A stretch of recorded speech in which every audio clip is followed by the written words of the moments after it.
The time is now 7:30 p.m. Good evening, everyone. Welcome to the Old Bridge Township Zoning Board of Adjustment meeting for October 20, 2022. I'm James Sullivan, and as chairman of the board, I would ask you now to join me in reciting the Pledge of Allegiance to the flag of our country. I pledge allegiance to the flag of the United States of America, to the republic for which it stands, one nation, under God, indivisible, with liberty and justice for all. Adequate notice of this meeting of the Old Bridge Township Zoning Board of Adjustment has been provided in accordance with the Open Public Meetings Act at least 48 hours prior to the commencement of this meeting by prominently posting in the municipal complex an announcement of the time, date, the agenda, and the location of this meeting. Also by mailing such announcement to the Home News and Tribune, also by filing a copy of such announcement with the municipal clerk, and finally by posting the agenda of this meeting on the township website. Ms. C, could we have a roll call? Chairman Sullivan. Here. Mr. Connor. Here. Mr. Stoner. Here. Ms. Chevalier is absent. Mr. Scogno. Here. Ms. Andrews. Here. Ms. Testaverde. Here. Mr. Psychowski is absent. Mr. Clancy. I'm here. Ms. Sawant. Here. Mr. Gill. Here. And myself, Ms. C. Thank you. Thank you very much, Ms. C, and welcome everyone here this evening. This meeting is being conducted electronically via the internet by a webinar. It is unique. It takes patience on all involved as we are not gathered in the courtroom this evening, but we're doing this from our own home or our own offices.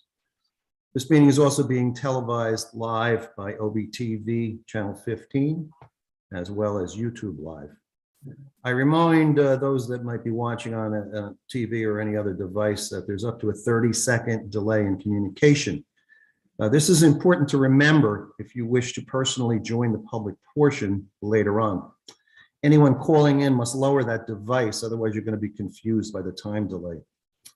I would ask all participants here tonight at the Zoom meeting to please silence their cell phones at this juncture to avoid any disturbances. This meeting follows the same protocols as it does should we be live in the court. Tonight we have some general housekeeping matters to start this meeting, and they'll be followed by 5 applications tonight. There's probably no need for a break. If there is, we will announce such a recess in a time that would be back. Probably no more than 5 minutes, but I don't think that would be the case this evening. As in all applications, there is a public portion that I mentioned before. It follows the testimony of each application. If you have particular interest in any of the applications and you wish to ask questions via phone, I suggest that you take notes during the presentation to refresh your memory. Now would be a good time to access pen, paper, pencil. Now, there probably are some other items that Ms. C, the Assistant Township Planner, would like to mention. Ms. C. Sure. Just a few reminders. The zoning board members will be unmuted during the first half of the meeting when they will be required to vote on other agenda items. The zoning board attorney, chairman, secretary, and court reporter, I don't believe we have one tonight, will remain unmuted throughout the meeting. Everyone else will be muted. Once the presentation for the application begins, the applicant's professionals will be asked to turn on their video and unmute themselves in order in which they will testify. For the public, I will announce the last 4 digits of the caller's phone number to come forward and announce their name and address. I will also announce the last 4 digits of the next caller's phone number so that they could be prepared. We will share our screen to display any exhibits. The meeting information will be displayed on the screen multiple times during the meeting so that any resident who wishes to call and join the meeting can do so. Please be patient. You will have an opportunity to speak. Thank you. Thank you, Ms. C. I'm just going to clarify something. The only change from the agenda, the previous written agenda, was that we're going to skip item 3 minutes tonight, correct? Thank you very much. We're going to move to resolutions on the agenda this evening. We have one. It's 26-2022Z, Dmitry Drukov. That was a D and C variance. Mr. Clancy. Yes, good evening, everyone. This is a resolution of the zoning board granting D and C variance relief to Dmitry Drukov for block 54, lot 221 on the tax map of Old Bridge, otherwise known as 221 Cleveland Avenue in Old Bridge, New Jersey. We'll go through the variant. I'll go through the resolution here. It's dated October 17th, 2022. Be it resolved, the Zoning Board of Adjustment for Old Bridge, whereas the applicant Dmitry Drukov, who's listed as the applicant here, filed an application to the board for the use variance relief pursuant to what is a D4 variance and bulk variance relief under a C variance for property located at 221 Cleveland Avenue in Old Bridge, New Jersey, otherwise known as Block 54, 221. Whereas the application was the subject of a public hearing before the board on October 6, 2022. The applicant complied with all the jurisdictional requirements to prosecute the application, and the applicant testified in support of the application. And whereas the property is located in an R5 medium high density residential zone where the minimum lot is 5,000 square feet, and it contains a 1-story single family house. And whereas the applicant seeks relief for the following variances: maximum floor ratio, maximum front yard setback, minimum side yard setback, minimum combined side yard setback. And whereas the applicant testified in support of the application that he seeks to add a second floor to his home in order to provide a better layout for his family, and his intent is to move the current master bedroom and his daughter's bedroom to the proposed second floor as well as a bathroom. And the applicant testified in support of the application that the other homes in the neighborhood have second-story additions, and as a result, the proposed applications would not be inconsistent with the improvement to homes in the neighborhood. And whereas as a result, the applicant provided unrefuted testimony in support of the application that the floor area ratio variance pursuant to the D4 application is consistent with the intent and purpose of the master plan and zoning ordinances and carries out the general purpose of zoning as it promotes the general welfare of the site and will accommodate the proposed improvement to the property and is consistent with the other similar homes in the area. And whereas as a result, there will not be a substantial detriment to the public good, and it will not substantially impair the intent of the zoning ordinances. And whereas additional support for bulk variance, many of the bulk variances are existing conditions. And as a result, the particular shape and irregular size of a lot and the undersized lot, which is consistent with the area, a hardship exists, necessitating the grant of the bulk variance. And whereas the applicant testified that approximately half the homes in his area have second-story additions, which are larger than his proposed addition. And whereas the matter was open to the public and no members of the public testified with regard to the application, whereas the board finds it necessary and appropriate to grant the application as set forth wherein, now therefore be it resolved that by the Zoning Board of Adjustment of the Township of Old Bridge, this resolution incorporates the approval of the October 6, 2022 board hearing. The board finds that granting the floor area ratio variance will not be a detriment to the public and will not impair the focus or intent of the zone plan or the ordinance. The benefits derived from granting the variance far exceed any detriment. The board further finds that granting the bulk variance relief is necessary as there are existing conditions, and because of the irregular size of the lot and the narrowness, a hardship exists and necessitates the need for the granting of the bulk variance. Be it further resolved, the application granting is subject to the following. The applicant shall comply with the recommendations of the township planner and/or the township code enforcement officer contained in the report submitted to the board, and to the extent that those reports do not conflict with any other conditions contained herein, and shall submit revised plans if necessary in accordance with the reports. Number 2, the applicant shall comply with all representations made on or made by or on behalf of the applicant during the public hearing. Number 3, the applicant shall pay all taxes, fees, and required escrows deposits, which may be due and owing. Number 4, the applicant shall not enclose the awning without receiving prior approval from the board. Number 5, the applicant shall secure any and all other approvals, licenses, and permits required by the board, any of the board, agency, or entity having jurisdiction over the subject application or over the subject property. Number 6, the addition will match the appearance of the home. Number 7, the applicant shall complete any and all construction and/or improvements as a result of the granting of this application within 1 year of the receipt of the building permit, if applicable. Mr. Chairman, this is submitted for approval. Thank you, Mr. Clancy. Board members, you've heard the resolution read into the record. Does someone want to move it for adoption? Motion to approve. Scogno.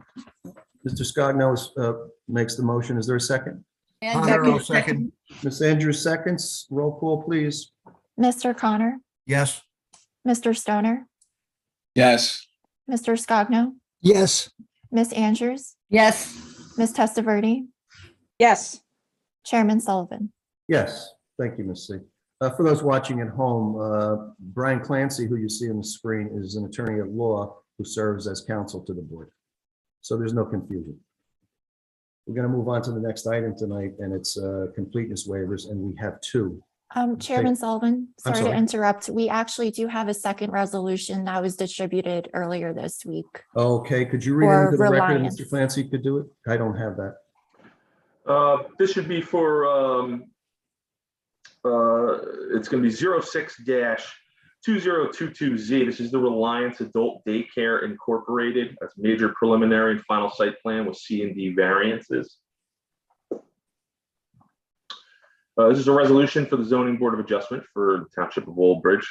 The applicant for use variance relief pursuant to D application and bulk variance relief pursuant to C variance application. And preliminary and final major site plan approval to Reliance Adult Daycare. Be it resolved, the zoning board is dated October 20th, 2022. Be it resolved by the Zoning Board of Adjustment of the Township of Old Bridge, whereas the applicant Reliance Adult Daycare Incorporated filed an application to the board for use variances, major preliminary and final site plan approval with bulk variance relief for the property located at 515 Marlborough Road, New Jersey Highway, Route 18 North, otherwise known as Block 17006, Lot 13 on the tax map, whereas the application was the subject of a public hearing on June 2nd, 2022 and October 6th, 2022, whereas the applicant has complied with all jurisdictional requirements to prosecute this application, and whereas the applicant was represented by David B. Himmelman, Esquire, and whereas the property is located in the R15 medium density residential zone and is an irregularly shaped lot, which is approximately 1.6 acres. The property is wooded and undeveloped. The site is bounded by Marlborough Road right of way to the east, single-family residences located along Veronica Court to the north, and Route 18 northbound to the west and south. And whereas the property previously received preliminary and final major site plan and C variance approval under application number 118-06Z back on June 7th, 2007 to construct a 9,280 square foot two-story medical arts building, and in 2017 under application number 25-17Z on June 1st, 2017, the property received an extension of the preliminary and major site plan with bulk variance approval for a period of 1 year pursuant to NJSA 40:55D-52. And whereas the applicant is before the board seeking approval to construct an adult daycare facility. Adult daycare facilities are not a permitted use in the R15 zone. And whereas in addition to the variance, the applicant also seeks bulk variance relief for minimum loading spaces, freestanding signs, building and parking with buffer along Marlborough Road and Route 9, buffer relief, refuse area location. And whereas the applicant also seeks the following waivers for landscaping, minimum foot candle, parking stall dimensions, and curb radii. And whereas the applicant seeks a use variance relief pursuant to 70D1, because an adult daycare facility is not permitted in the R15 zone, the applicant also seeks a floor area ratio variance pursuant to D4, as the floor area ratio requirement is 0.19 and the proposed is 0.218. And whereas the applicant is before the board to construct an adult daycare facility, which is proposed to be a single-story building, the applicant currently operates an existing facility in the township of Old Bridge known as Always at Home, and the purpose is to transfer that operation to the property. Whereas the applicant is before the board to construct an adult daycare facility, which is proposed to be a 13,335-foot single-story building, which will include 35 parking spaces as well as landscape and lighting.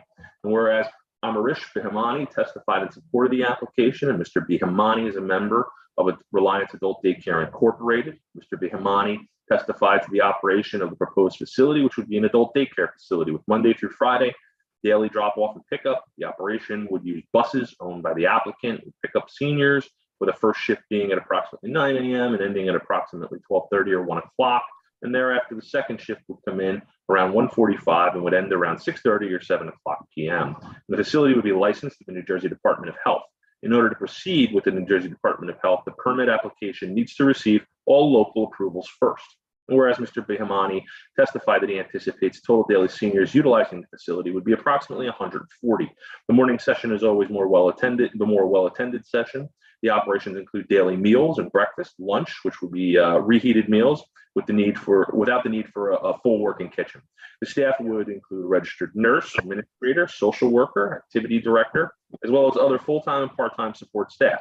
The New Jersey Department of Health regulations require that the member-to-employee ratio be at least 10-1. There will be weekly deliveries of food and monthly deliveries of paper products. No cooking will be done on the site. There will only be the reheating of meals. And whereas Mr. Bihimani testified that there is a need to move to a new upgraded secure location that will have more spaces as well as more secure access for who is coming and going to the facility. It is a Monday through Friday operation, with limited special events on the weekends, depending upon holidays and other types of special events. And whereas Mr. Bihimani testified that bus drivers take the buses home at the end of the day, so buses are not on site overnight for the majority of the day. And whereas Mr. Bihimani testified there's a growing need for both the state, in both the state of New Jersey and also nationwide, for social activities for seniors and elderly people to keep them interactive with people their own age. And whereas Mr. Bihimani further testified that approximately 60% of the members of the program are Old Bridge residents. And whereas the applicant professional engineer, Sharhamath Kotdalwala, testified in support of the application. Mr. Kotdalwala indicated that as a result of the meetings with the board's professionals, the size of the building was reduced by approximately 800 feet in order to make it better fit the property. And whereas Mr. Kotdalwala also testified that the reduction of the size of the building is allowing the applicant to dedicate a right-of-way along Marlborough Road. And whereas Mr. Kotdalwala testified that as a condition of approval, the applicant would comply with all the technical review requirements of the board planner's second revised October 6, 2022 review memorandum and the board's traffic consultant, Environmental Solutions Incorporated, September 28, 2022 review memorandum. And whereas the applicant agreed that as a condition of approval, it will work with the township conservation officer as to the planting and landscaping with species and vegetation and trees acceptable to the township conservation officer. And whereas the applicant's architect, Sorin Pathak, testified in support of the application, and whereas Mr. Pathak testified that the color scheme of the site would be matched to be acceptable to the township professional staff, and that the architecture would provide for large windows and skylights. And whereas at the hearing, the following exhibits were marked into evidence. There was a land use plan, a color rendering of the building with the corner dated October 6, 2022. And whereas the applicant's traffic engineer, Douglas Polniak, testified in support of the application, Mr. Polniak testified that the proposed use as an adult daycare facility is a low trip generator, only generating approximately 25 trips per peak hour, and that it will have no traffic impact on the surrounding areas. And whereas Mr. Polniak further testified there would be 35 parking spaces, 3 of which were large parking spaces. The standard parking spaces would be 9 by 18 feet, for which the applicant seeks a waiver. Whereas Mr. Polniak further testified the applicant would be required to seek New Jersey DOT access permits and approval, and the applicant will also install bicycle parking for employees as a condition of approval. And whereas Justin Alciello, professional planner, testified in support of the application and justification for the use variance relief sought pursuant to 70D1 and the floor area variance relief sought pursuant to D4. and bulk variance relief sought. Mr. Osceola testified that although not codified in the New Jersey Municipal Land Use Law, land use boards throughout the state, in his professional opinion, have determined that adult daycare facilities are inherently beneficial use as they serve the community. And whereas Mr. Osceola testified that in his professional opinion, the proposed use of the adult daycare facility will serve the community of Old Bridge Township as well as New Jersey's aging population and promotes the general welfare, as census data shows that these facilities are needed for the aging population and promote light, air, and open space. There is sufficient space on the site for the use and will not have any additional effect on traffic in the area. Whereas Mr. Osceola further testified floor to area ratio variance is de minimis in nature, as the site is particularly well suited for the use and will not impose detrimental effect on the zone plan of the zoning ordinance. Whereas Mr. Osceola testified in his professional opinion, granting the use variance and the floor area ratio variance can be granted without substantial detriment to the public good, that the proposal is consistent with the master plan, and that the proposed use is inherently beneficial. But even if it were not, the special reasons are met for granting a use variance as it promotes the general welfare. It will be a significant benefit to Old Bridge Township and its aging populations, as consistent with the master plan. The variances can be granted without substantial detriment to the public good and will not impair the zoning plan or zoning ordinances. And whereas with regard to the bulk variance relief, Mr. Osceola testified that the property has exceptional characteristics in that it fronts multiple streets. As a result, bulk variance relief is necessary, as there would not be any development alternative for the property absent bulk variance relief. And the granting of variances would not be a substantial detriment to the public good and would not impair the zone plan or the zoning ordinances. Whereas Mr. Osceola further testified that although the property is in the R15 zone, it is along Route 18 and is certainly not realistic that a residential home would ever be developed on that site. And whereas Mr. Osceola further testified that granting of waivers is necessary to benefit the proposed development of the property, whereas the matter was open to the public and no member of the public testified with regard to the application, whereas the board adopts herein by reference the findings of fact and reference of laws set forth in the testimony of the applicant's professionals. Now, therefore, be it resolved that the Zoning Board of Adjustment for Old Bridge Township, the board hereby grants the applicant's application for use variance, floor area ratio variance, bulk variance relief, design waivers, and preliminary and final major site plan approval, as well as the testimony and representations made before the board of the public hearings. The board finds that the granting of a use variance pursuant to D1 and floor area ratio variance pursuant to D4 can be granted without substantial detriment to the public good, will not impair the intent of what is in the master plan and zoning ordinance. The board further finds that granting the application will be a significant benefit to the township of Old Bridge and its population to provide the new use on a piece of property that would otherwise never be developed into a permitted use in the zone. Because the property fronts multiple streets, the property has exceptional characteristics and a hardship exists, and therefore the granting of bulk variance relief is necessary pursuant to 70C, as well as the design waivers. To be further resolved, the applicant is subject to the following conditions. Number one, the applicant will comply with all technical review requirements set forth in the October 6, 2022 last revised memorandum of the board planner and board engineer and the September 28, 2022 correspondence of the board traffic engineer, as well as the September 28, 2022 review memorandum of the Bureau of Fire Prevention. Number two, the applicant shall comply with all recommendations made by or on behalf of the application to the public hearing. Number three, the applicant shall pay all taxes, fees, and required escrows which may be due and owing. Number four, the applicant shall secure any and all approvals, licenses, and permits required by any other board, agency, or entity having jurisdiction over the subject application or over the subject property. Number five, the applicant will comply with all the recommendations of the Township Conservation Officer in the planting of vegetation and trees, like the landscaping plan. The sign will be moved in an area in order to conform and not require setback variances. Number five, color scheme and materials chosen for the building will be to the satisfaction of the board planner and board engineer. Number seven, the applicant will install bicycle parking for the employees. And number eight, the applicant will comply with all minimum requirements for outside agency approvals, including but not limited to New Jersey Department of Transportation, New Jersey Department of Health, New Jersey Department of Environmental Protection, and any other local, state, county, or federal agencies. Mr. Chairman, this resolution is submitted to the board. Thank you very much, Mr. Clancy. Board members, you've heard the resolution. Someone like to move it for adoption? I'll move it, Stoner. Mr. Stoner moves. Is that Ms. Testaverde is second? Yes. Roll call, please. Mr. O'Connor, Yes. Mr. Stoner, Yes. Mr. Scogno, Yes. Ms. Andrews, Yes. Ms. Testaverde, Yes. Chairman Sullivan. Yes. There are no others, correct, Missy? No other Correct. resolutions? Okay, thank you.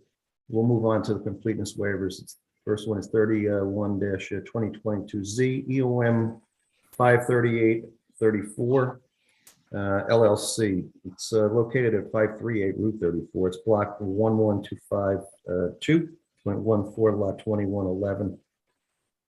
It's for a subdivision represented by the Halburn Pape Firm. In reference to this matter, I have the following memorandum sent to the board from our professional planner, Venus Sawant. In reference to this application, it reads as follows. The subject property, also known as block 11252.14, lot 221.11, is located at Route 34 in the R30 zone. The property is currently under construction for a previously approved mixed-use commercial and residential development.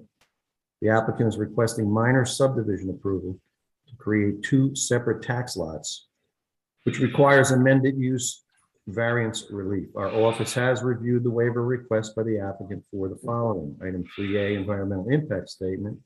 Item 3B, community impact statement. Item 3C, traffic impact. Item 3D, aquifer recharge assessment, and item 3E, stormwater report.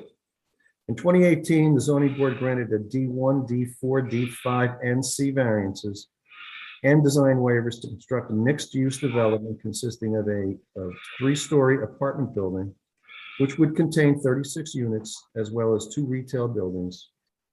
In 2019, the board granted a D6 and a C variance, as well as preliminary site plan and approval of the same project.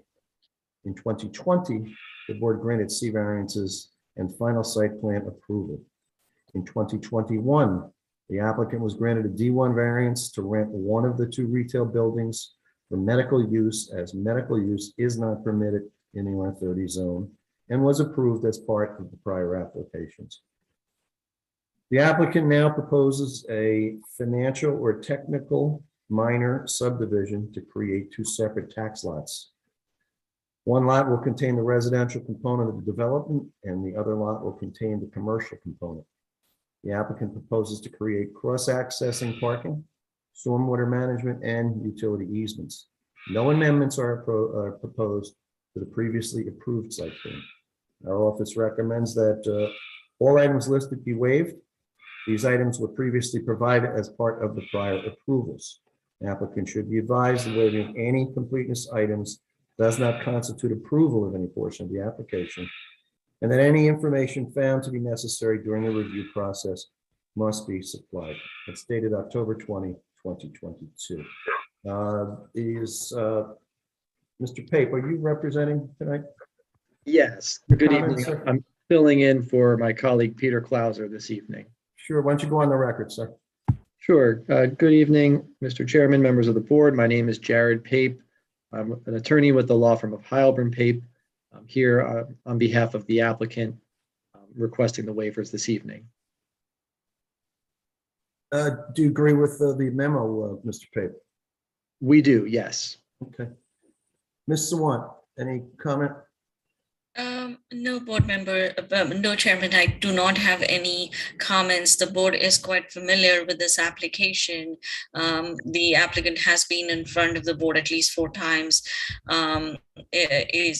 So I don't have any issues with the granting of the waivers. All these items were submitted, so I confirm, because this application was initiated even prior to me joining Old Bridge. So I did go and check and ensure that these were submitted as part of the original application. So and plus these items are really not related to the subdivision per se. So I'm comfortable recommending the board to grant these waivers. Thank you very much, Ms. Sawant. Board members, you've heard the comments from Ms. Sawant and what she recommended in the memo. That was obviously agreed by the applicant's attorney, Mr. Jared Pape.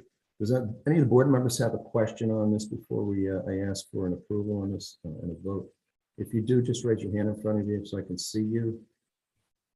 Okay, apparently no one does. In that case, I'm going to ask someone to move the waivers as requested and authored by the memo. I'll move it. Is that Ms. Testaverde? Okay, is there a second? Yes. Ms. Andrews is second. Roll call, please. Mr. Connor, Yes. Mr. Stoner, Yes. Mr. Scogno, Yes. Ms. Andrews, yes, Ms. Testaverde, Yes. Chairman Sullivan. Yes. Thank you very much, Ms. Swan and Mr. Pape. Thank you all. Have a good night. Good night. Thank you. Okay, we're going to move on to the next one. There's two tonight. Correct, Ms. C? There's no three. Correct. This one's 43-2022Z. It's Benjamin Carmela Spinelli. This is located in the TCD, the Town Center District, or 1A. It's block 10252.24, lots 16.11, location at 3964 Route 516 for a home addition, obviously requiring a D variance. With reference to that matter, Ms. Swan has authored the following memo to myself and to the board members. In reference to this application, the subject property, also known as block 10252.24, lot 16.11, is located at 3964 Route 516 in the TCD-1A zone. Property contains an existing single-family home. The applicant is requesting a D2 use variance to expand the home. Our office has reviewed the waiver request by the applicant for the following. Item 3A, environmental impact. Item 3C, traffic impact. Item 3D, aquifer recharge assessment. And item 3E, stormwater report. The applicant is proposing a 3-room expansion to the existing single-family home. Subject property is located in the TCD 1A zone, where single-family detached dwellings are not permitted. This requires a D2 use variance as the applicant is proposing the expansion of a pre-existing non-conforming use. Our office recommends that all items listed also be waived. The applicant has submitted a community impact statement which addresses an impact on traffic, if any. No site improvements are proposed. The proposed building addition consists of less than 900 square foot of proposed impervious coverage. Therefore, stormwater management reports and regulations for water quality and quantity standards are not required for impervious improvements under 10,890 square feet.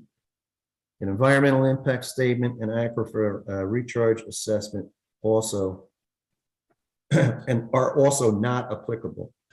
The applicant should be advised that the waiving of any completeness items does not constitute approval of any portions of the application, and that the information found to be necessary during the review process must be supplied. I see this. I saw, is Ms. Spinelli here? Yeah, and Mr. Chairman, Yes, Mr. it's Himmelman, you're representing? representing the Spinellis, yes, Okay. David Himmelman. Okay, I see you now, Dave. Comments on the, or go on the record? Yeah, hi, it's David Himmelman. I represent Benjamin and Carmel Spinelli with regard to this application for D variance. I've had an opportunity to review, Mr. Chairman, Vina's memo of October 19th, and we would accept all the recommendations subject to the board's approval of waiving of the 4 items. Thank you, Mr. Himmelman. Ms. Sawant, do you have any comment?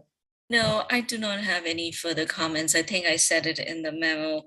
The changes that are proposed are not that significant. Actually, you must be wondering, typically single family homes don't go through this process of stormwater environmental impact, but this existing home, it's an existing non-conformity. It's in a zone that does not allow residences, and that's why we're going through this process. I'm comfortable recommending the board to waive these 4 items. Thank you for your explanation to help the board understand. And I'm pretty sure they do. Board members, if there's any comments or questions before I ask for a vote on this, please raise your hand now so I can see you. Okay, I see none. So in that case, I'm going to ask, is someone in favor of moving the waiver? The waiver does list. Stoner. Mr. Stoner moves them. Is there a second? Andrews, Ms. Andrews is the second. Roll call, please. Mr. Connor, Yes. Mr. Stoner, Yes. Mr. Scogno, Yes. Ms. Andrews, yes. Ms. Testaverde, Yes. Chairman Sullivan. Yes. Thank you very much, Mr. Chairman, board members, and Vina. Thank you. Thank you, Mr. Hillman, for your appearance. Yes. Mr. Take care. Okay, good night. At this juncture, for those watching at home, we come to what's called the applications of the evening. That was the other issues were what we would call the housekeeping issues. And there's 5 applications this evening. They all involve homeowners and things that they want to do on their own property with if variances are approved by the board. So we're going to take them in order on the agenda. I'm going to call the first one in. It's 41-2021Z, Olivia Smith. This is in the low-density residential zone, the R20. It's block 10261, lot 5 at 9 Annie Drive. This requires a C variance for a fence. The applicant is seeking variance relief for pre-existing fence. I see Ms. Smith on my screen. Ms. Smith, are you going to be the only one testifying tonight? Yeah. Okay. The board attorney is going to swear you in first, and then we'll get to your application, okay? Okay, no problem. Mr. Clancy. Thank you. Ms. Smith, if you would just raise your right hand. And do you solemnly swear that any testimony that you provide before this board this evening will be the truth, the whole truth, and nothing but the truth? Yes, Okay, put your hand down. Thank you. you're welcome. Ms. Smith, the board regularly deals with matters that are just done by homeowners versus commercial, what you would consider commercial project, where there's representatives, but like an attorney, engineers, planners.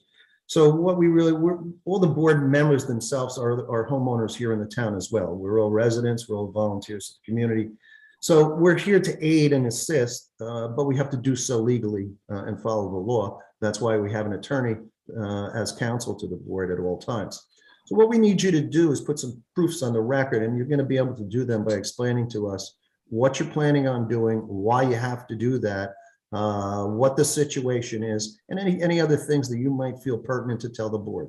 After which, I'm going to go to the zoning officer, and I'm going to ask him why you're here, because obviously there's a violation of some code.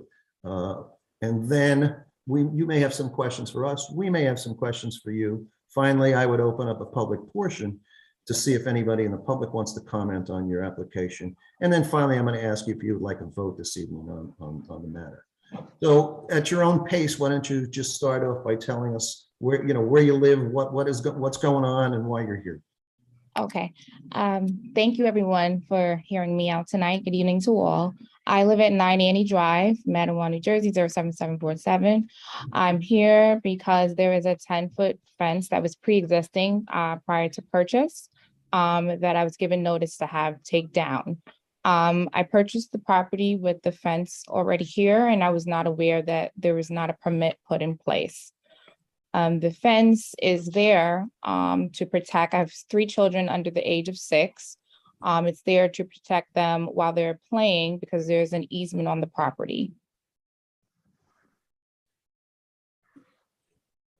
Anything else you want to tell us at this point? What No. kind of fence? Why don't you tell the board what kind of fence is it? It's a 10-foot basketball court fence. Meaning, is it a wooden see-through, a wooden? It's a fence? netted fence. It's a netted fence, like a cyclone fence? Yes. Oh, a metal fence. Okay, Oh, no, not metal. not metal. No, netted, like for a basketball court. Okay, okay. And that was put in by a previous owner, you're telling us? Yes. Okay. Well, let me go to the zoning officer. I'll see what he has to say. Maybe we'll get to the bottom of this, okay? Okay. Mr. Gill. Thank you, Chairman.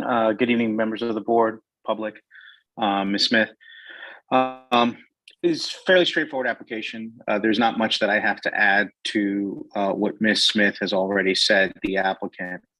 It came to our attention at some point after she purchased the home that there was a fence that was erected on the property without any permits, and that fence exceeded the allowance permissible by the ordinance, which is 6 foot.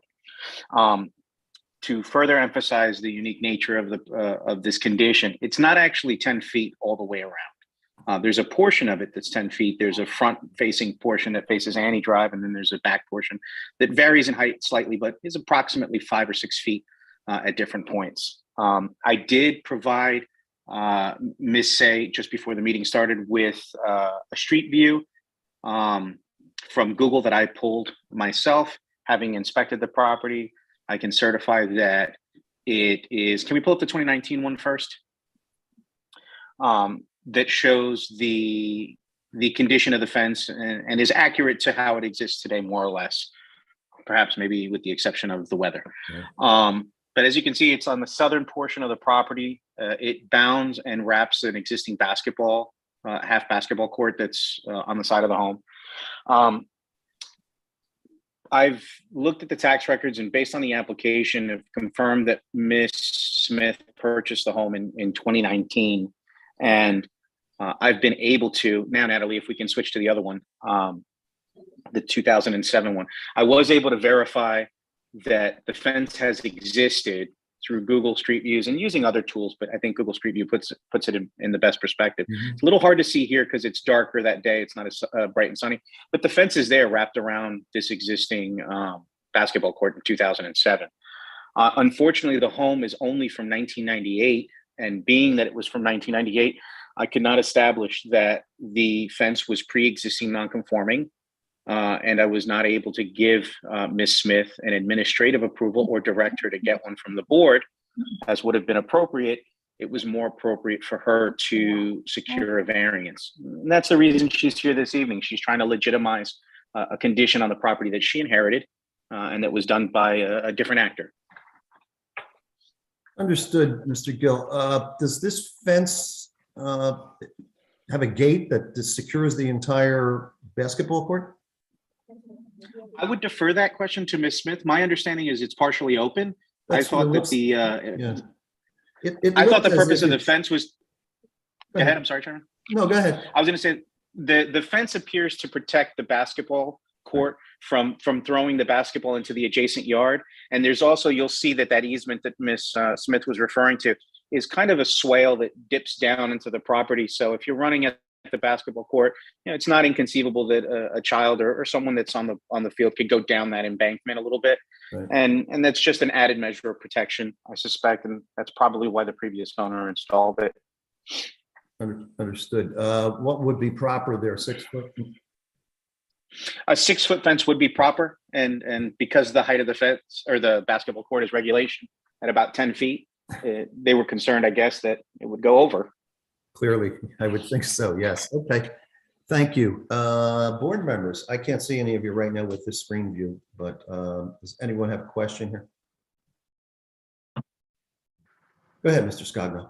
I visited the home today, and the front part of the home has a beautiful white vinyl fence now, and it's only that side piece that has that mesh fence. Other than that, I see no problem with this. Thank you. Welcome. Any other board members have any comments or questions? None?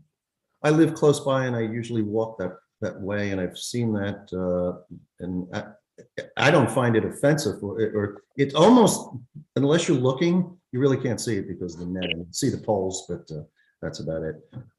It's in good taste. I would tell the board that the property is a well-maintained property, and so is that nice court that they put in there.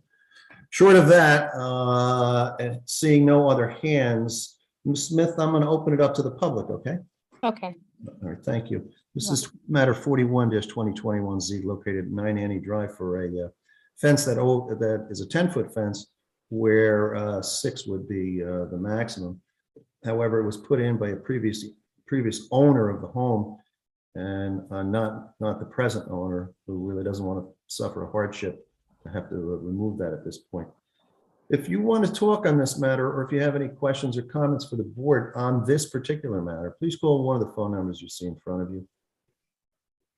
Ms. C, do we have anybody in queue? I don't see any raised hands at this point. Okay, we'll give this a little bit of time.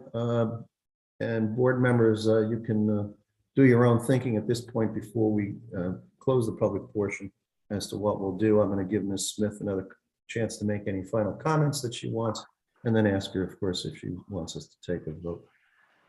Any further hands raised, Ms. C? Nothing? No.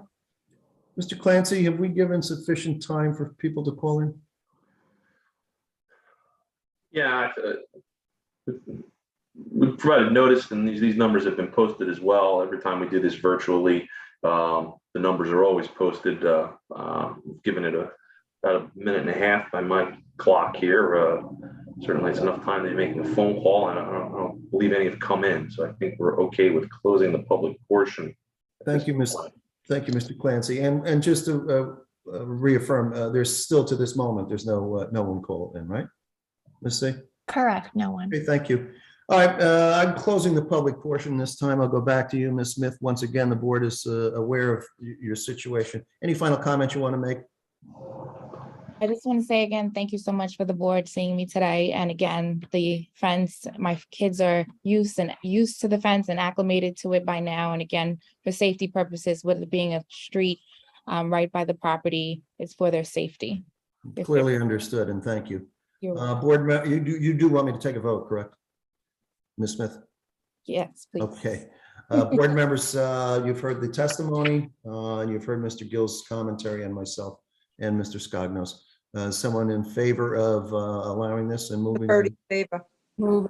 Who is it, Ms. Testaverde? You Yes. in favor? Is there a second? Ms. Andrews, Andrews, roll call, please, for approval. Mr. Connor, Yes. Mr. Stoner, Yes. Mr. Scogno, Yes. Ms. Andrews, yes. Ms. Testaverde, Yes. Chairman Sullivan. Yes. We're going to have a resolution for her next meeting or soon, Mr. Clancy? I would expect my next meeting, sir. Okay. And Mr. Gill, does she need any building permits now or other permits? She needs she needs a zoning permit, definitely. I have to check with the building department. Generally, fences which are over 6 feet require a construction permit, but because of the material type, I don't know if that's the case. So I'll have to communicate with Ms. Smith offline about that requirement if it's necessary. Okay, and Ms. Smith, what happens is we have to authorize a resolution for this matter. We've given approval, but we authorize a resolution. That would be written, and it's going to be done by our next meeting. And it'll contain all the items that you're supposed to comply with. So please do comply with all those. We take you at your word that you will, and we'll get that resolution for you forthcoming, okay? Okay, thank you so much. All right, thank you for your appearance tonight. Thank you. Good All night. right. We're going to move on to the next matter. It's 36-2022Z. Teresa Harris. This is in the low density residential R20. This is block 13305, lot 8, 32 Oakland Road, home addition, requiring a C variance. Applicant proposes the addition of a sunroom to the 2-story single-family home. Is Ms. Harris here? Okay. All right. I see 2 of you. Are both of you going to be testifying? That would be yes? Yes. Okay. The board attorney will have to swear each of you in that case. Mr. Clancy. Okay, you able to hear me? Yes. Okay, if you would both raise your right hand, and you can say yes in succession, just so that we can hear you. Do you solemnly swear that any testimony you provide before this board will be the truth, the whole truth, and nothing but the truth? Yes. Yes. Okay, and would you just state your names? Aaron Harris. Teresa Harris? Okay, you can put your hands down. Thank you. All right, Mr. and Mrs. Harris, thank you for your appearance here tonight. You want to put an addition on, from what we've seen, is onto the rear of your home for a sunroom. Is that correct? Yes, sir. All right, and you heard my explanation to Ms. Smith. We need you to put certain proofs on the record before we are able to grant a variance, should you request a vote for one tonight. So you're gonna have to tell us what you're doing, why you're doing it, how is it this going to affect your home and perhaps the adjoining property or the rear of the property. And just take your time in your own words. I'll then go to the zoning officer after you're complete. And we'll go back and forth until you're satisfied, and we'll have a public portion as well. And then if you want, we'll call for a vote, okay?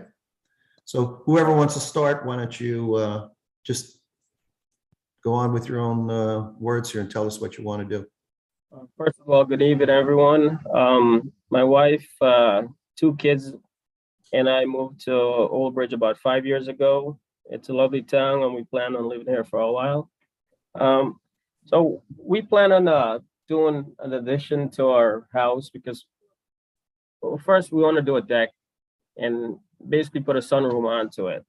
The zoning board ordinance required 25 feet setback. We are proposing a portion as close as 21.53 to the property line, encroaching by 3.47 feet. So basically in the back of us, this is the sliding door kind of recess outwards. So whenever we build a sunroom, all this stuff, 2 feet of this door will be basically inside the sunroom. So we're asking to gain that additional 2 feet by moving outwards. Because, you know, what it costs, it wouldn't be worth it to make a sunroom with the size that we're allowed to do. The furniture wouldn't fit in there with a door and stuff like that. So we're asking for that additional 2 feet to go out of the, you know, the loss that we're actually going to lose with the sliding door. Okay, does Mrs. Harris want to say anything at this point or no? Oh, I'm not exactly sure if it's 2 feet or probably 2.5 feet, but Okay. it's around The that. measurements are there. It's Yeah, not here. Okay, why don't I go to the zoning officer and he'll tell us in fact what the issue is. Mr. Gill. There is not much for me to add. The applicant has stolen my thunder by identifying the variance. There is a single variance for this property.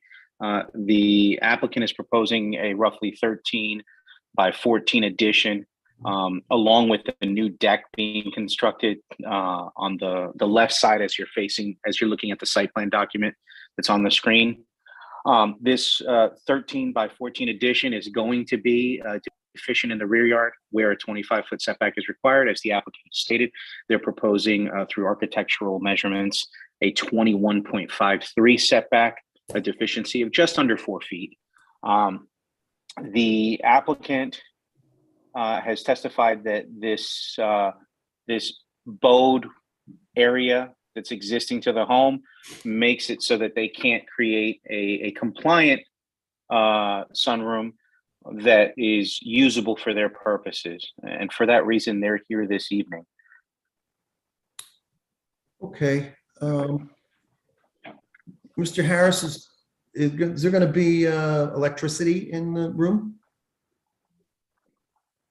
I think we will add lighting to it, yes. Okay, is there going to be any plumbing into it? No, Is it going to be used to as a bedroom or a living not at all. living space? Okay. As part of the resolution, you would agree to that, correct? Yes, sir. Okay. Board members, I cannot see you at this point, but I'm sure someone has a question. Here we go. I can see you now. Any of the board members have a question? Please raise your hand in front of me. None? I have a question. Go ahead, Mr. Stoner. Mr. Harris, the sunroom, what kind of sunroom is it? Is it made out of glass? Not the whole thing. It's mostly wood, speaking of the contractor, and there'll be portion when there are windows. Okay. And the top, the closing, that's Roof, okay. it should be tiles. Okay, because you know, some sunrooms is like come all glass, and I was just curious to know what kind of sunroom it was. That's all. I don't have this much. Yeah. Okay. Thank you. I mean, my first impression when looking at it, Mr. Harris, is that it's just an addition. I don't see it as a sunroom, but I guess it may be, you could probably refer to it as such. That's why, of course, as part of the resolution, it can't be used for as an additional bedroom, unfortunately. But I can see it's a very nice look. And you say this is going to go on top of a deck, or it's going to be right on the ground? No, we're basically about 4 feet off the ground from where I'm at right now. Yeah. So it's going to be at that level, and beside of it, it's going to have a continuing deck. On the side of it, okay. Yes, sir. There's nothing there at present, correct? There's nothing there. It's just Okay. accurate. All right. All right. I have no further questions. Anybody else here have any questions? Ms. Andrews, go ahead. You have to unmute yourself, Roseanne. Are you going to have heat in there? No, It's going ma'am. to be heated, no heating? Okay. Thank you. Mr. Connor, I saw your hand up. That was my question, heat or air conditioning? And I believe that answer to be no. No, sir. Sir. Thank you. Okay. Any other board members? All right. Chairman, if I may, I'm sorry. Chairman, if I may, I raised my hand. I guess Oh, I'm not visible. Yeah, you're invisible. I can't see you on my screen, Damien. I'm sorry. Go ahead. That's okay. I just wanted to clarify, since I'm hearing some of the comments from the board, there is an architectural element to the packet that was submitted for Commissioner Stoner that shows kind of the way it looks. And I think it confirmed what you said, Mr. Chairman, that it looks conventionally like an addition. Right. One of the key notes is that on the floor plan, you'll see where it says covered deck and it says unheated to address the other board members. So if you look in, as we're zooming in that lower left-hand corner there of that image, and I think that's the reason why they're calling it a sunroom, because they're not going to utility heat the space, right? And it floats, and there's going to be an open air portion underneath as you look at it. So I just wanted to point that out for the board so they can see that the applicant has considered some of these things and has put it in writing. Okay, great. Thank you, Mr. Gill. All right. We've got to everybody. Right. Okay. Nobody else. No other hands. Okay. Mr. Harris, is there anything else you want to say before I go to the public portion? Thank you all for your time. Okay. Let's see if there's any. Let's see if there's anybody in the public that has any comments. This is 36-2022Z. Location is 32 Oakland Road for a home addition, which is a sunroom to the rear of the property. And they're here because it's going to be short by 4 feet on a setback. It should be 25. It's going to be 21.53. So it's just about 4. If you want to comment on this matter, you have any questions, please call one of the phone numbers that you see in front of you right now on your screen, however you're watching us tonight, and we will entertain your comments or questions. Ms. C, is anyone in queue at present? I don't see any raised hands. Okay. Do you see any of these, Mr. Harris, in that area being put on in and around? I mean, I guess it's getting common that people want to have a little recreational area. I mean, away from their living room and all. Any of your neighbors, do you see that happening? There are a few around. Okay. Yeah. I know we get them every now and then. It's not uncommon for people to try and use some of their homes. As a matter of fact, I think we have another one this evening coming up. Anybody in queue yet? No, Mr. Chairman. Mr. Clancy, we've given sufficient time and notice. Yes, I think so. And, for anybody who's hanging on for future, these numbers don't change. So, for upcoming applications, feel free to jot them down now. I think we've been over a minute and a half that we've given an opportunity, certainly enough time for folks to call in on this application, Mr. Chairman. Thank you very much, Mr. Clancy. The public portion is hereby closed. Is there any final comments you want to make, Mr. Harris? This seems pretty straightforward. No, sir. Thank you so much. Thank you, everyone. All right, board members, this would require a C variance for the setback at setback to be 25. However, it's only going to be 21.53, so it'll be short on the rear yard setback. Anybody want to entertain a motion for approval?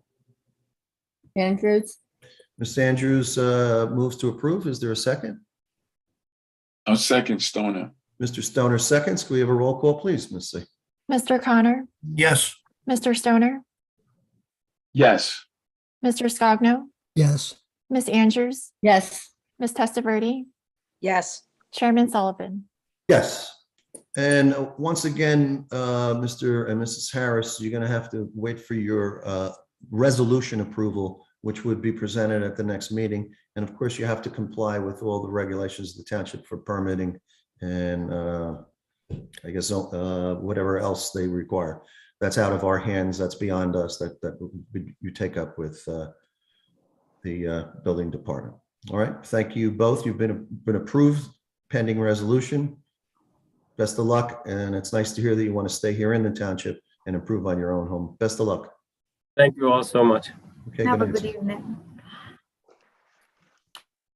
Okay, third matter of this evening, 34-2022Z, Eugene Godowski. Zone is medium high density residential R6. This is located block 4000.25 lot 11, 57 Washington Avenue for home addition requiring C variance. The applicant proposes addition of a sunroom in their two-story single family home. Do I see Mr. Godowski? Okay, there's Ms. Godowski. Okay, that says Donna Godowski on there, but I can't really see a face. So is it a miss or I can't see? Okay, there we go. The board attorney will swear you in if you're going to be the only one to testify. Yes, sir. Okay. Mr. Godowski, if you would just raise your right hand. You solemnly swear that any testimony you provide before this board will be the truth, the whole truth, and nothing but the truth. I do. Okay, you can put your hand down and just state your name for the record. My name's Eugene J. Godowski. Thank you. Mr. Godowski, you're the owner of the property, I would assume, at 57 Washington Ave? That's correct. Okay. You've been around to hear the previous, I would assume, the previous applications and what I've explained to you. Yes, I have. Unless you need me to do it again, I'll ask you to start. Tell me in your own words what's going on, how you're going to do that, why you want to do it, et cetera. Right. So about 20 years ago, my wife and I put a deck on the back of the house. And where we're at in Central Park, we have a pretty substantial mosquito problem. And we come to find out that we can't enjoy our deck much past sunset. The mosquitoes drive you right in off the deck. So what we wanted to do was close in the deck and put in a type of screen porch in there so we can enjoy the deck after dark. And the project kind of morphed into a little more than just a simple screened in porch. Now we're looking at, windows and a solid roof. Excuse me. So we figured that we better go through the process and make sure we're doing everything correctly here so the town is comfortable with what we're doing. Okay, did the dimensions or anything, do you want to speak about that? We did get approval on the initial deck 20 years ago, which is at or close to the setbacks, I believe. Damien probably knows better. And that was the concern that the town had at this point, and that's why they asked us to come in for the variance. Okay. I know where you live, and I'm empathetic to your situation. I'm sure that the bugs are rather big and hardy down there, right? Yes, they are. Okay, Mr. Gill, I'm going to go to you at this point.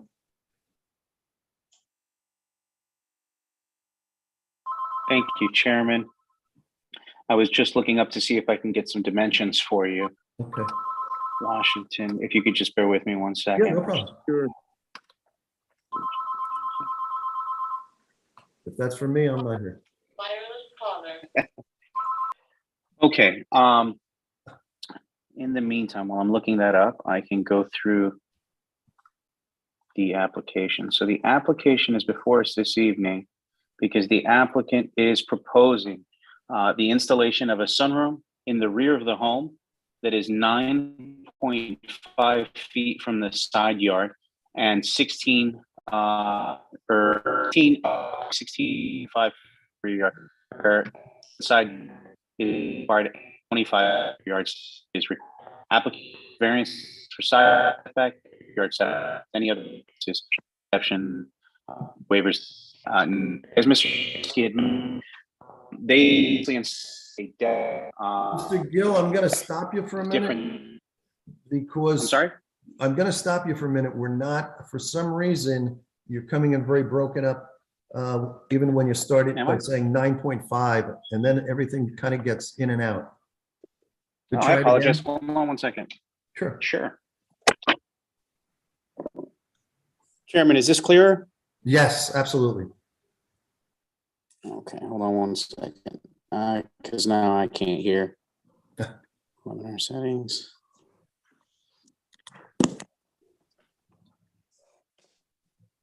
All kinds of technical.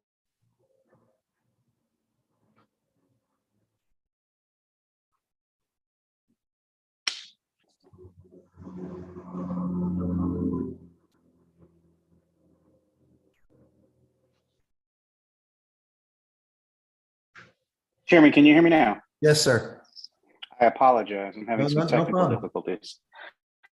Okay. Let's try this again. The applicant proposes the installation of a sunroom in the rear of the home that is 9.5 feet from the side yard. How we doing? We doing okay? Oh, very good.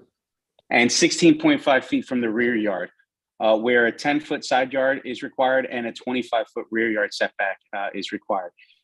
The applicant will require variances for side yard and for rear yard setback, along with any other variances, exceptions, or waivers that may be necessary. As Mr. Godowski was explaining, the property was previously improved with a deck, and rather than reinventing the wheel, the applicant has looked at his existing site conditions and decided that the project that best suits him is to adaptively reuse the deck. The unfortunate part is that decks have different setbacks, and once you enclose or otherwise roof a structure, whether it's used as living space or not, it's treated as part of the dwelling, and therefore the principal structure setbacks come into play. And by virtue of the fact that they want to turn it into a sunroom, it is before you this evening. Understood. Understood. Board members, do we have any questions on this matter? I'm looking. Okay. Your property, Mr. Godowski, you have fence, you have vinyl fence all around, don't you? It's a wood fence, sir. Wood? Yes, 6-foot stockade. Okay. And this would be towards the rear of the home, towards your neighbor on Washington, correct? Correct. That would be, if you were looking at the front of the house with your back to the street, it would be in the rear left corner of the property. Okay. And you're a corner lot, so there's nobody on the other side. That's correct. I'm a corner lot. And then behind you, there's woods, correct? It's heavily treed. It's Then pretty another dense home. back there. You can't really see the neighbors' houses, which is kind of the way we set it up. And that's the corner we're in. Right, understood. Were you planning on making this another bedroom or living quarters? No, sir. Just a All right. sunroom. Yeah, Just a just some sunroom. way we can hang out at night and catch the breeze and not have to be inside in the air conditioning all the time.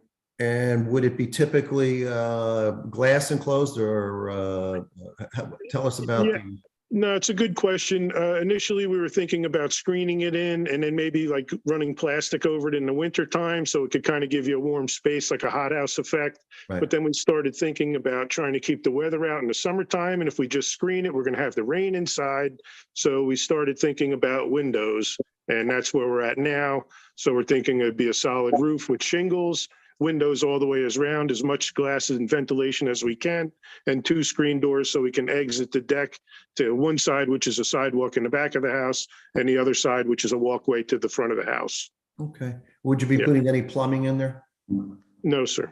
You will. probably. Electrical. I'm assuming electrical, right? Yeah, yeah.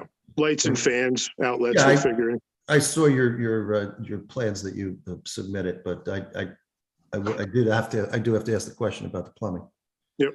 Okay, and you'd be in agreement if this were approved by the board that there would not be used for living space or another bedroom?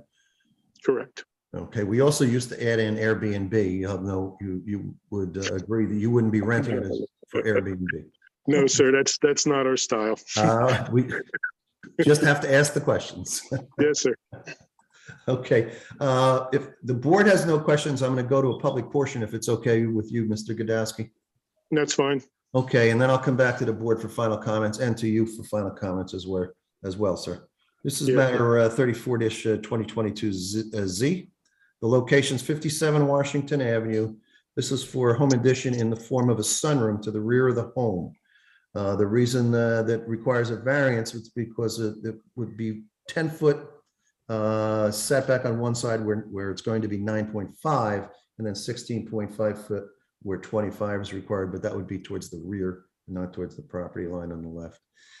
There's phone numbers up here. You've heard me say this for a few applications right now. You've heard Mr. Clancy say it. Call in on any one of these phone numbers and we will accept your comments or your questions. And we have 2 more to go. So if you're waiting for those, please copy down one of these phone numbers if you're interested. This will be the only public portion on this matter tonight. So please, if you're interested, please call in. I don't know that the board's going to have any further questions for you, Mr. Godowski, but it seems fairly straightforward. And obviously, as I mentioned in the one before, this becomes quite common where people are learning to use more of their home and want that outside feel without being outside in the elements. And it's probably good for 3 seasons at least, and maybe even in the winter if you have the right area there for sun. Mr. Clancy, once again, has the board given enough time for people to call in and notice? Yes, Mr. Sullivan, looks like we're over about 1.5 minutes, going on to 2 minutes of allowing for public portion. I think it's fair to close this if we don't have anybody on the line. Ms. C, is there anyone in queue? I don't see any raised hands. Okay, thank you, Ms. C, and thank you, Mr. Clancy, for your advice. Okay, that closes the public portion on this matter, board. This is for another sunroom. And you've heard the setback, so it's 9'5" on one where it should be 10 and 16'5" on the other where it should be 25. Anyone in favor of moving for an approval on this variance? Connor, I'll move it. Is there a second to Mr. Connor? Second, Stoner. Mr. Stoner seconds. Could we have a roll call, please? Mr. Connor, Yes. Mr. Stoner, Yes. Mr. Scogno, Yes. Ms. Andrews, Yes. Ms. Testaverde, Yes. Chairman Sullivan. Yes. And once again, Mr. Godowski, you're going to have to wait for the resolution on this matter. And of course, deal with the building department on any permits necessary. The noise you hear in the background is a parrot that I've owned for over 25 years. And I think he was in opposition, but I wasn't going to call him. That or he just wants some food, I'm not sure. In any Okay, event, I sir, think thank you he's for appearing hungry. before the board tonight. You will be bound by the resolution, so please don't change things up. Very good, sir. Thank you. Okay, good night. Good night. It's just about this time he gets angry every evening, the parrot. Any event, we're going to move forward to 45-22Z, Leslie White, low density residential R40.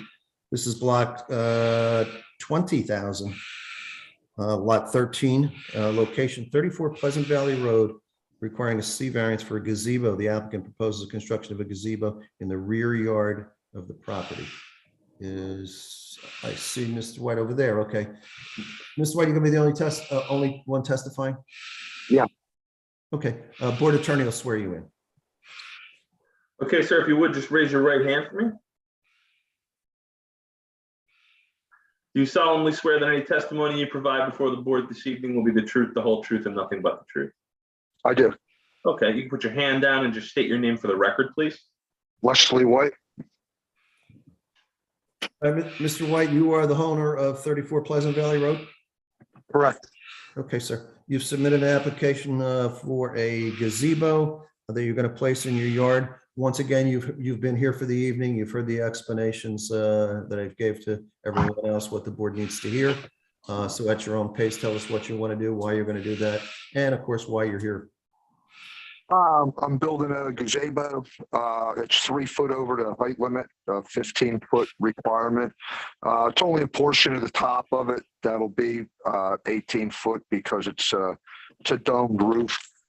Yeah, I'm in the woods. It's not really going to bother nobody. That's about it. Yeah, you have a rather large piece of property, sir. Why don't you tell the board how large your property is? It's an acre and a half. Yeah, and it's very deep, is it not? Oh, you can It's- see, board it's members, very you can see it deep. on there. Yes, yes, it is. I'm also, it's pretty much in the center of the property behind my house. It's really not visible. I don't have many neighbors here. They're pretty spread out. Right, I'm familiar with the area of town, and I know you have a lot of peace and quiet there. It's really nice here. I've been here, 16, it's February, it'll be 17 years, and yeah, I enjoy it. I really like it here. Okay, sir. I'm glad you do, and I'm glad you continue to live here in Old Bridge. I'm going to go to the zoning officer and see why you need a variance. Okay, sir? Mr. Gill. Thank you, Chairman. As Mr. White indicated, he's proposing the installation of a gazebo. The gazebo itself actually complies with the height restrictions. Accessory structures in a residential zone are required to be 15 feet or less in height. The issue arises here that his property, as evidenced by the survey, actually the survey that we have up on the screen now, if Natalie could zoom in a little bit, I'm not sure what devices you have that you're using, but you'll notice that there's a stone driveway, or there's a driveway on the right side of the property as we're looking at the image. That driveway sits in a recess. There's actually a retaining wall that bounds that driveway along the left side. You'll see that it ties into the side of the house, and you'll see a set of stairs going up. So there's a topographical change there of approximately 3 feet. It varies a little bit and gets a little bit steeper as it goes towards the back, towards that masonry structure. But in the area where the gentleman wants to, where the applicant wants to put in the gazebo, it's approximately 3 feet. And the architectural submission that was made in accordance, or that was made in conjunction with this filing, shows that the gazebo is 15 foot tall and that it sits on a 3-foot retaining wall. And unfortunately, when we measure accessory structures, we measure accessory structures around the perimeter of the structure to determine the height, not just the low point or, the most convenient point. And for that reason, it exceeds. It's actually 18 foot at the highest. Normally, in a situation like this, especially with such a substantial yard, we ask the applicant the possibility of relocating the structure. But if you've had the opportunity and occasion to take a look at the structure, one of the unique features of the gazebo is that he's building it around a very large, I don't know if it's a heritage tree. There's a very large tree in his yard that he wants to enjoy with this structure, and it goes right through the middle of it. So unless he moves the tree, he really can't move the structure. And resizing it because of the way he's configuring it really didn't make sense for him, because there is a big tree coming out of the middle of it. And it's for that reason he's here this evening.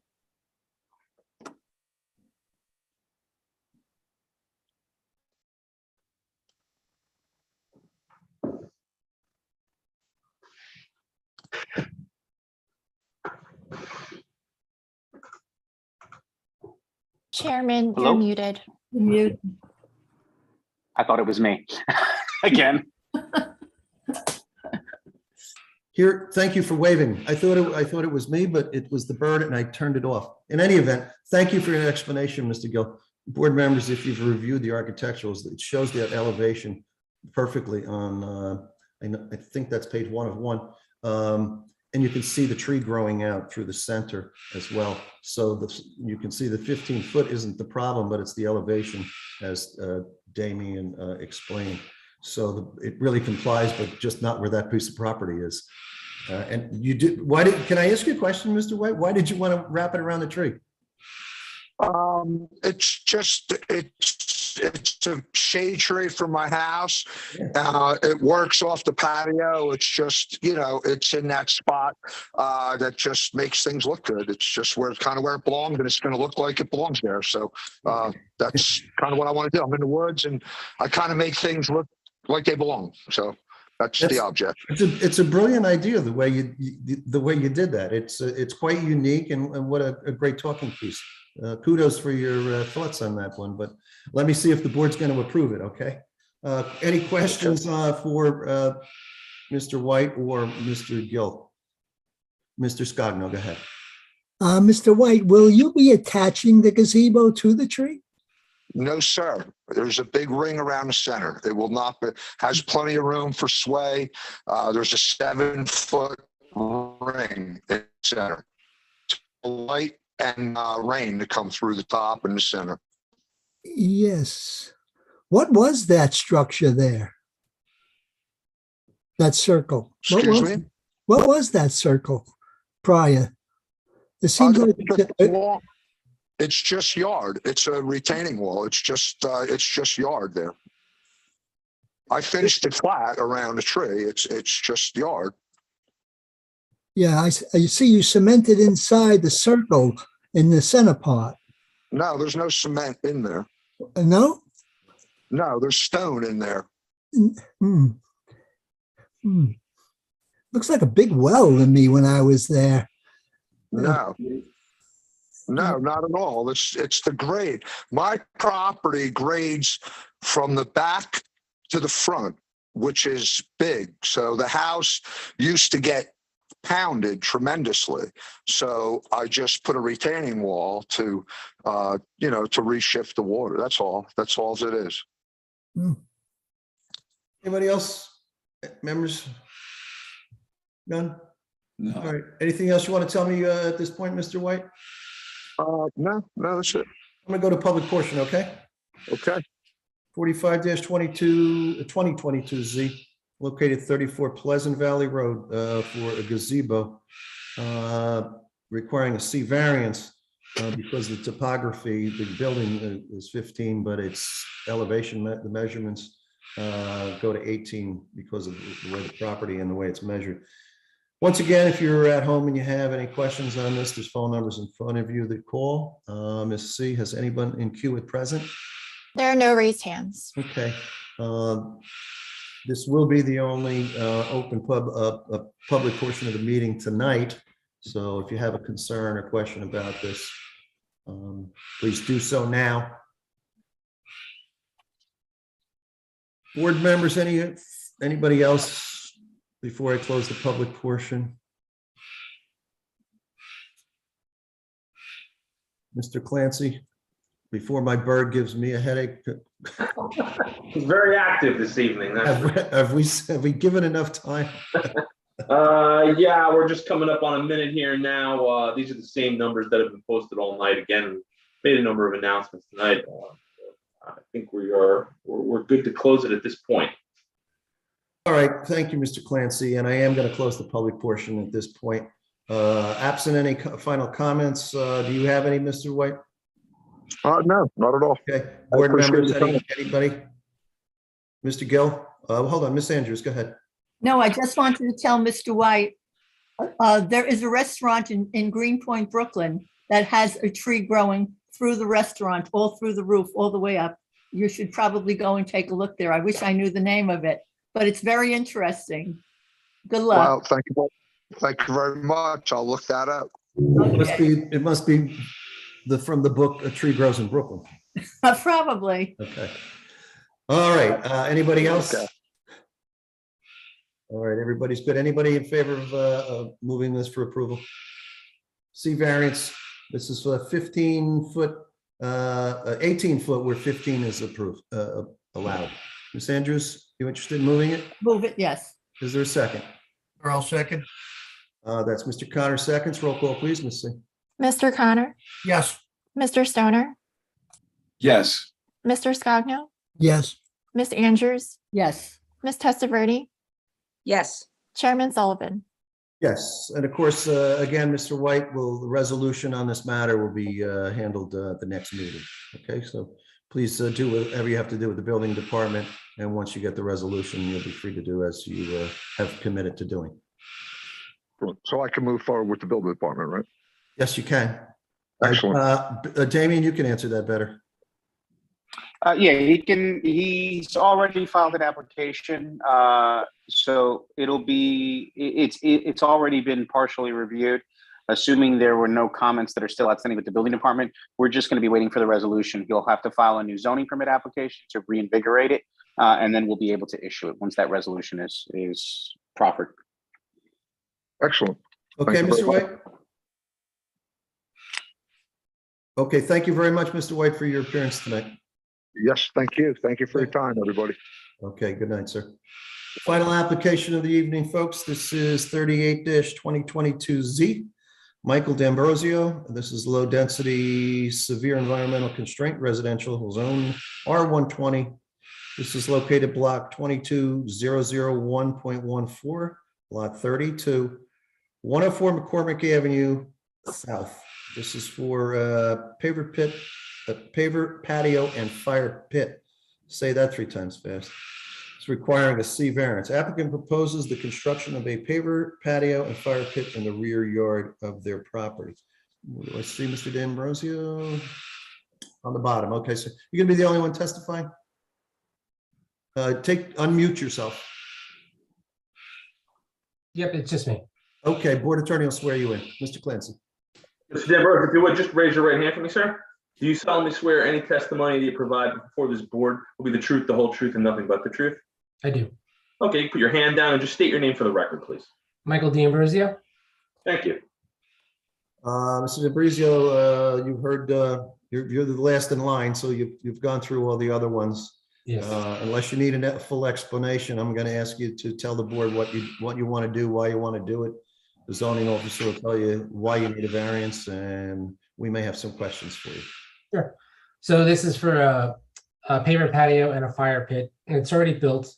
The contractor that we hired said that we either didn't need the permit or he had taken care of everything that was needed. So he simply built the patio. Come to find out that I believe it's not enough of a setback that we have. I think it's 3 feet and we only have a foot from the edge of the property. And then it covers too much of our allotment to build on. So those are the 2 issues. Okay. I'll go to Mr. Gill. He'll give the explanation here. I have some questions. Chairman, thank you. First, I'd like to take a moment to thank Mr. D'Ambrosio. I was going through the packet. I do not see the same things that the board members see. However, I did not have a copy of the survey that's before you this evening.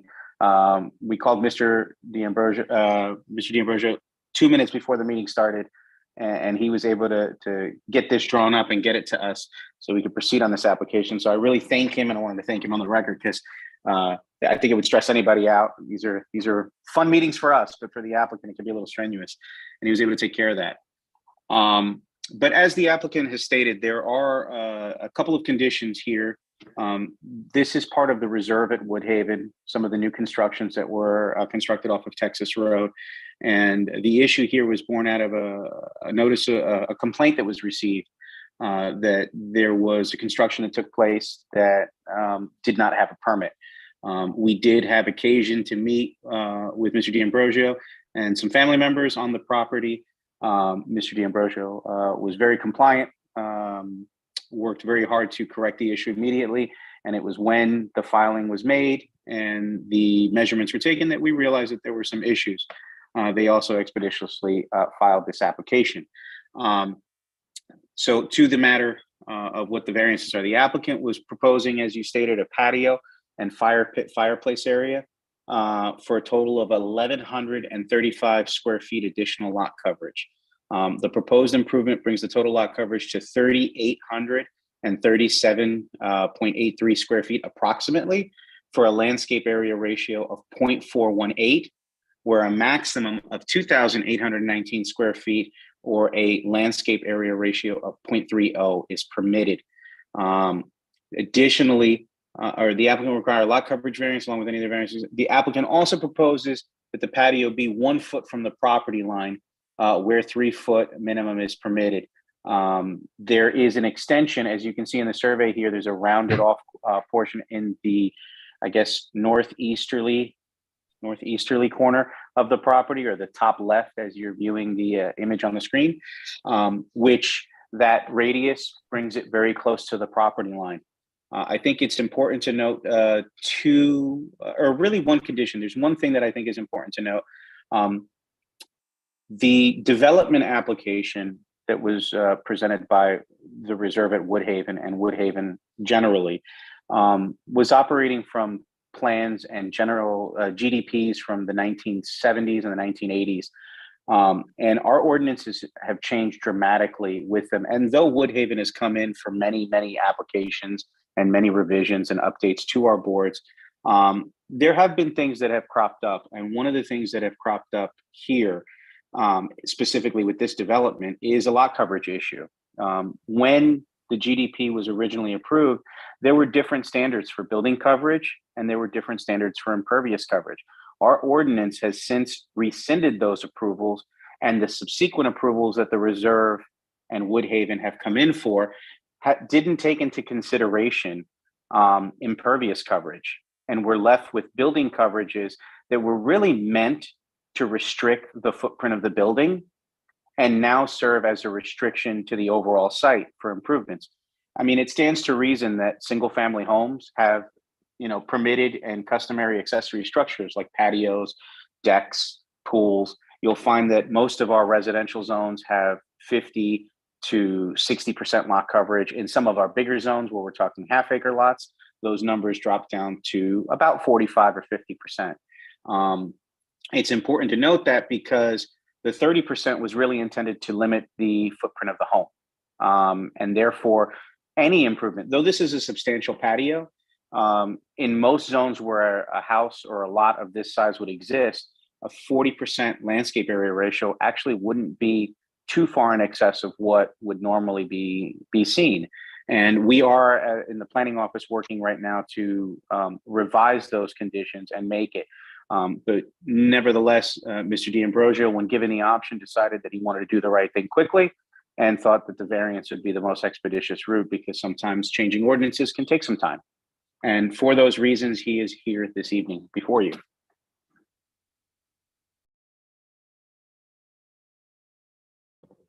We just had a similar issue, Damien, I think last month with Woodhaven, with the exact same issue where we're about the lot coverage problem, and I believe we gave an approval for something similar. We're painstakingly working to make sure that all of these homes don't have to come in for this. It just so happens that Mr. D'Ambrosio and that other applicant were kind of the first ones to the bat, to the base. Yes, and I remember that as well. That was a short time ago. I think most of the board members probably remember the same issue because of the way the lot coverage was, I guess, assigned by during different. How did you explain that, Mr. Gill? It was different rules at that point? Well, it's not so much that the rules were different. It's just that the way that the rules handled restrictions on the property and how the property were developed just thought about things differently. It's very common in municipalities surrounding us and just in New Jersey in general to have two different standards, one standard for the building footprint and one standard for accessory improvements and other hardscaping like driveways and patios and things like that. Old Bridge does things a little bit differently, and they have for some time. But back in the 70s and 80s, when these applications were being contemplated, they did do it like everyone else. So the standards that they contemplated transitioned while Woodhaven was obtaining their approvals, and no one really saw and identified that as a discrepancy. And the plans were approved with these tight constraints that when you hold it up to today's standards, you have to take a number that was never contemplated to control, accessory structures into account, because these homes with driveways are too big for the lots if you try to hold it to that standard. So it was in that transition that our change in how we view coverage and how we regulated it didn't get picked up in some of these larger projects that were moving independent of the natural evolution of how we view zoning and land use in general. Would it be unfair for me to say that it's actually an undue hardship on the property owners? The way I would say so. I have mirrored that sentiment that these are substantial homes on decent sized lots with the presumption that these types of homes with these nice yards would have accessory structures. I mean, I'm sure these homes are going to see pool applications. We're going to see nice, a lot of them were approved with 10 by 12 or 10 by 17 decks. those are fairly small for the footprint of this house. Right. And a lot of people are going to want to come in with larger structures. And almost all of these properties are going to have this problem going forward. There's a couple of outliers that were large parcels that were because of the configuration of the road and wetlands, the way such as they exist in the overall development, that are bigger and won't really suffer any hardship from this. But your standard lot in these types of developments, yeah, they're going to be restricted. And I don't think it's unfair to say that unduly restricted. Right. And how far did he come off the rear yard? The rear yard is 1 foot, and I discussed with him reconstructing that. Okay. But given the configuration, the only way to really accommodate that is to basically take apart the entire fire pit area and then shift it back. It would not look right if he were to just chop off 2 feet of it. Right. It really would require him doing that. And I think while he would be sensitive and respectful of whatever the board's wishes are, I think he felt that it made more sense, since he had to come back for lot coverage anyways, to try to request that deviation. And this parcel also backs up to a good amount of open space to the rear. I believe it's development controlled, so it's not going to be developed. I think it's all wetlands. Right. That's what when I looked at an overview of this property, that's what it looks like to me. Do you know that to be so, Mr. D'Ambrosio? Is that all dedicated wetlands? Yeah, there's they're building more homes. It's hard to tell, maybe, a couple 100 yards away. It's all woods and wetlands right behind us. So Yeah, there's a view of a road that's being built, but it seems quite a distance, and it looks like homes will go in there to your, I guess that would be south, I guess, a little southwest, southeast, I guess. Yeah, southwest. So, Maybe Mr. Chairman, Clancy, the parcel. Oh, I'm listening.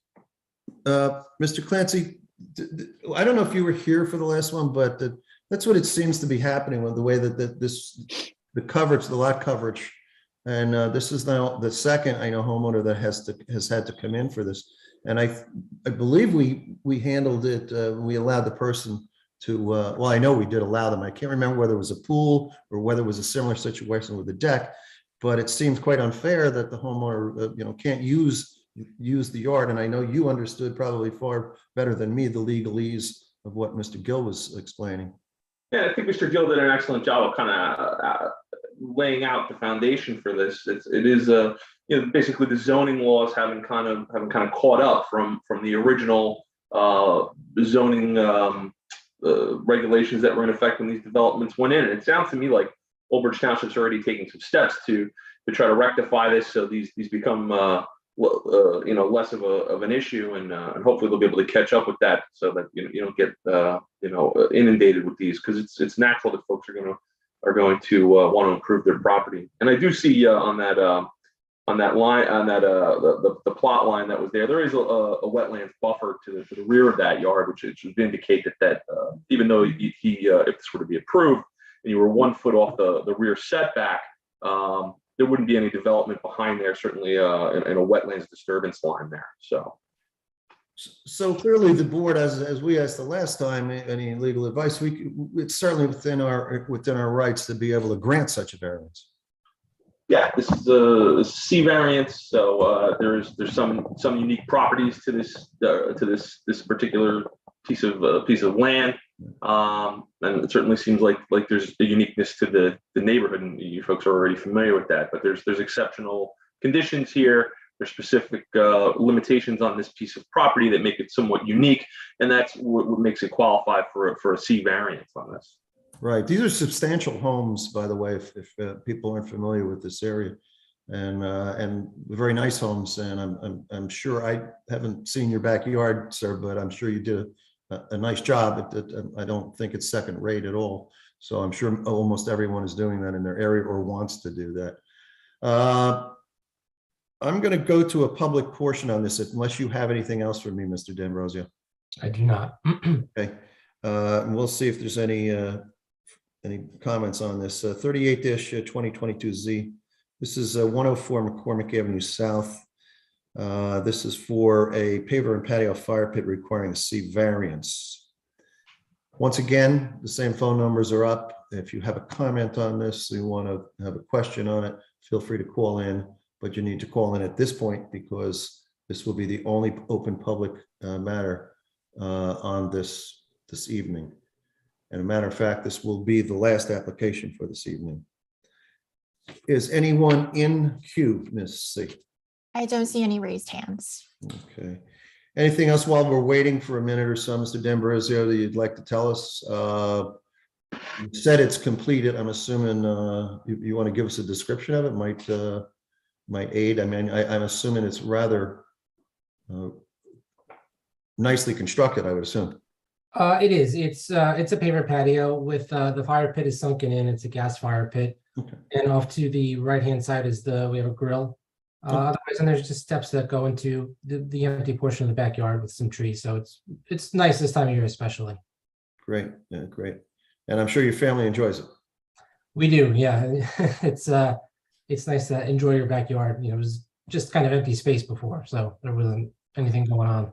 And we always tell people this is a situation where you have to come and seek forgiveness, but before asking for approval. And I guess, you know, the average homeowner maybe doesn't understand that, but any home improvements, people should, at least if you're watching tonight, take some advice first before you go and do something. It makes it a lot easier. A simple call to the building department or probably to a construction official or someone you might know on the outside. They could probably lead you in the right direction rather than have you doing things improperly or without permit. Ms. C, anybody in queue? No, Mr. Chairman. Mr. Clancy, once again, I think we provided an ample time and notification. I agree. Thank you very much. We'll close the public portion on this matter. Board members, questions, comments, none?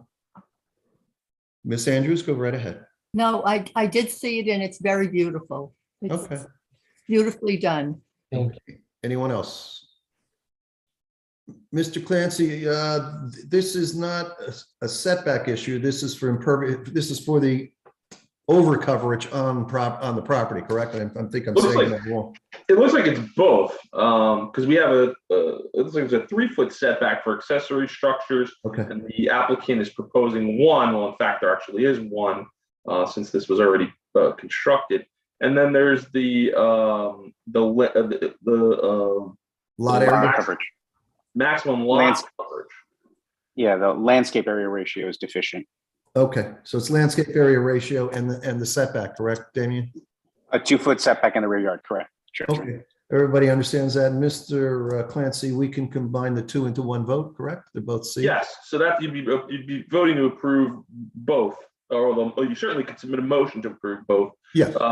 And that would be for a 1-foot setback where a 3 is required and a landscape area ratio of 0.75 or 0.3 is required.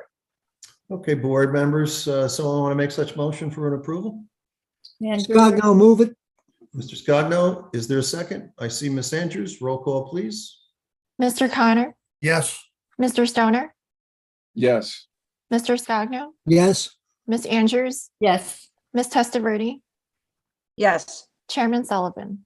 Yes. Once again, as I explained to the others, you have to get a resolution from us. That'll be done by our next meeting, Mr. D'Ambrosio. Thank you. Thank you for being up front and thank you for your appearance here this evening. Best of luck in your home. Thank you. I appreciate it. Okay. Good night. Board members, that brings us to our close. Once again, I will ask if there's any general public comments, and that would make those by calling in on the phone number, which I asked people to recognize. And no one is, I'm assuming, calling in on general comments, correct, Ms. C? Correct. Okay. Board members, how about any comments from the board? None. None? Okay. Mr. Clancy, anything from the legal end? No, I have nothing to add this evening. No, I'm glad that this has happened a second time. It's something probably food for thought for maybe for the end of the year report as well.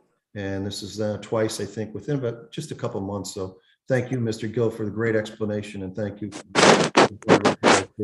And hopefully you look into that. Thank you, Chairman. Okay, board members, absent any more comments, I'm going to call for an adjournment. I believe we meet again November 3rd. Am I correct, Natalie?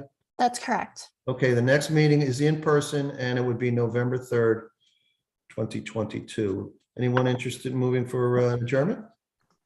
Move. Mr. Stoner, all in favor, signify by saying aye. Aye. Any opposed? We stand adjourned. Opposed. Good night, everyone. Have a great weekend. Good night. Thank And you. Happy Halloween. Good evening. Take care.